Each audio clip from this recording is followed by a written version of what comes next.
Here's the news that no one else will report. An update to suspect number 3. Apparently, Secretary of Homeland Security Janet Napolitano has been getting grilled today at a Senate Judiciary Committee hearing. Just a short while ago, she was asked if the Saudi student was on a watch list. Here's what she said. With regard to the Saudi student, was he on a watch list? And if so, how did he obtain student visa? He was not on a watch list. What happened is this student was really, when you back it out, he's in the wrong place at the wrong time. He was never a subject. He was never even really a person of interest. Because he was being interviewed, he was at that point put on a watch list, and then when it was quickly determined he had nothing to do with the bombing, the watch listing status was removed. Wrong place at the wrong time. How many times has that happened to you? You don't just put people on a watch list because you are interviewing them. You need a substantial reason. Similarly, DHS told The Blaze yesterday that he was put on the no-fly list as a precaution. Same thing. No one is put on the no-fly list as a precaution. There has to be some actual reason to just ban people from flying.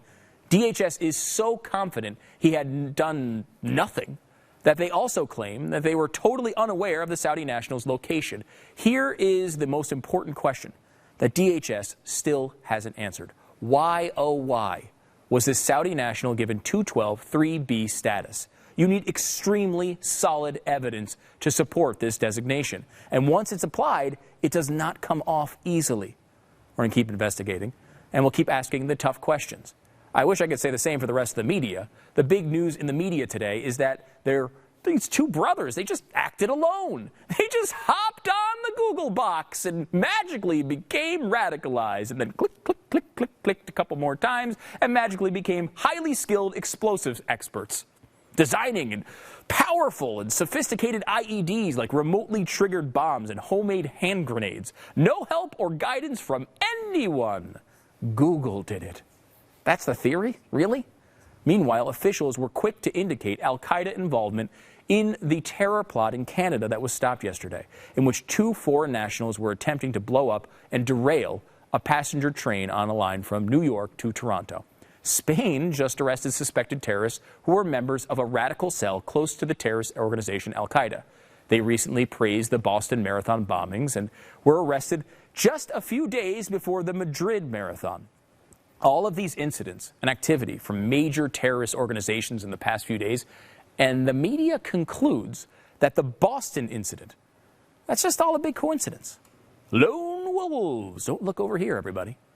The Associated Press reports 2 U.S. officials who spoke anonymously said preliminary evidence from the interrogation suggests that the brothers were motivated by religious extremism, but were apparently not involved with Islamic terrorist organizations.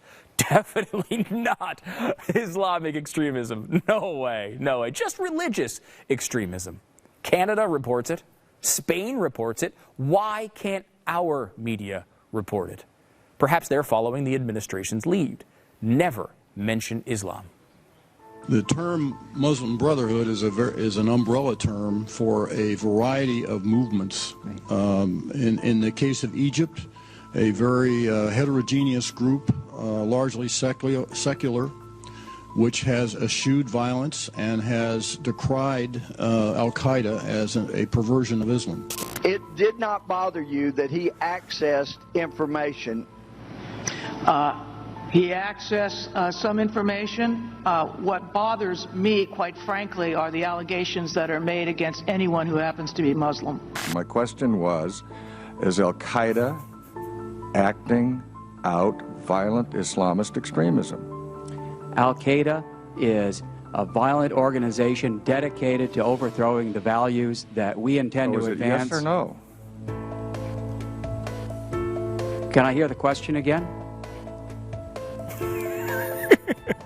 I'll make it as clear as I can. We are not at war with Islam. But radical Islam could have been one of the reasons? There are a variety of reasons why people... But was radical Islam one of them?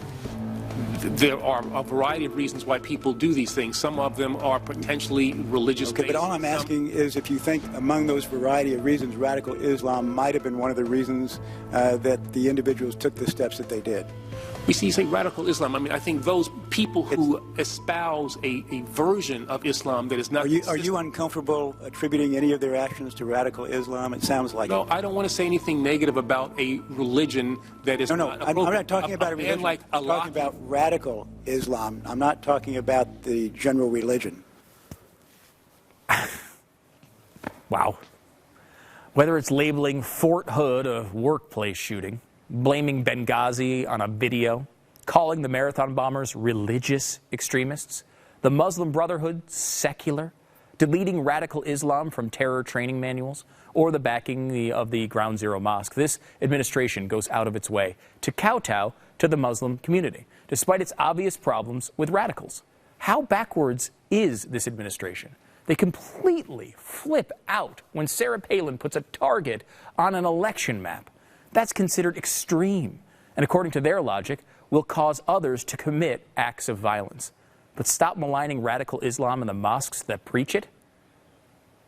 The founder of the ISB is in prison for trying to assassinate a Saudi crown prince. He was a key funding source for al-Qaeda, raising up to $1 million for them.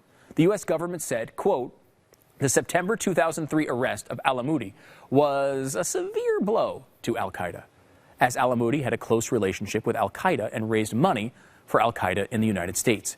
Youssef al-Qaradawi was a former ISP trustee and also a supporter of Hamas. His sermons air on Al Jazeera and have featured comments like this. سأطلق رصاصة على أعداء الله اليهود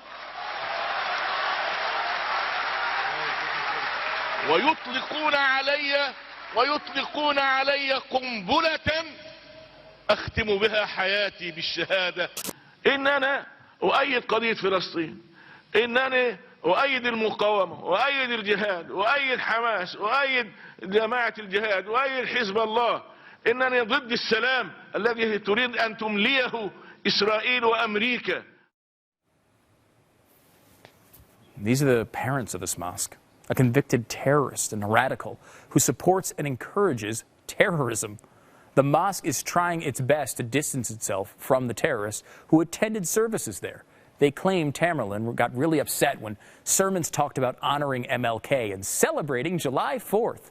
When preachers told congregants that it was appropriate for Muslims to celebrate U.S. holidays such as the 4th of July and Thanksgiving, a man who would later be a suspect in last week's Boston Marathon bombing, stood up to argue. Wow, what a patriotic-sounding mosque that is. I hear it's, I think it's dressed like David Barton Day tomorrow. Is that true? Bring your red, white, and blue turbans. I think it's going to be fabulous. Lee Greenwood going to be calling the people to prayer. It's going to be fantastic. Does anybody actually believe that? This is the same mosque that tells school children that Islam is the world leader in women's rights. At the time of the Prophet Muhammad, women were allowed to express their opinions and vote in the manner. And in this country, women didn't gain that right until less than 100 years ago. So Islam actually was very advanced in terms of recognizing women's rights.